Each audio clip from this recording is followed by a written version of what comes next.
Mother in Temple demanding justice after she claims an officer tortured her son. A lawsuit was filed in federal court against the city of Temple and two police officers in this case. Channel 6 News reporter Imani Payne spoke with the family and has more, but we want to warn you, some of the images you're about to see are disturbing. A Temple attorney struggles to find the words. I was horrified To describe his latest case, claiming a Temple officer used excessive force on his minor client. It's torture.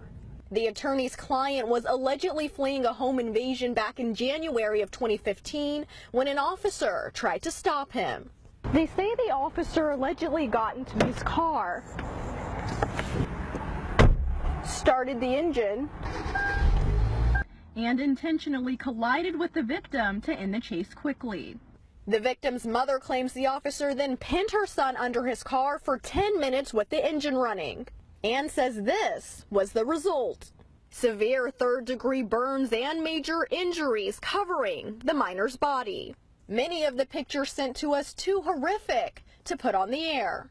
The victim's mother says her son spent a month in a burn hospital recovering, and she's now stuck with a $300,000 medical bill.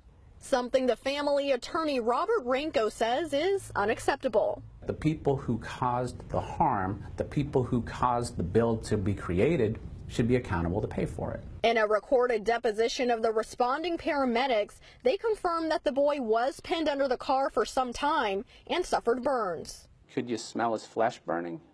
Yes. And also say it supposedly appeared that the involved officer wasn't quick to help the minor. Any of the police officers make any attempts to help Mr. who was trapped under the car?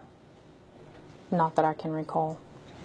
Temple City Attorney Kayla Landeros wouldn't say much about the case, but did explain why the officers weren't disciplined after the incident. Officer McCune and Officer DeCruz were not disciplined for any actions related to this incident because while the plaintiff's complaint alleges intentional conduct by the officers, the evidence does not substantiate that claim. She went on to say that the officer who hit the minor no longer works with the department and that his last day was back in March of 2016. Attorney Ranko says he hopes this case will not only help his client, but help bring around reform within the Temple Police Department. But we can't move forward and improve on the bad things until we acknowledge that they've happened and we make a plan to avoid them from happening in the future. That was Imani Payne reporting tonight. Now we want to tell you that we've reached out to Temple PD several times for comment, but have been redirected to the city attorney. We'll continue following that for you.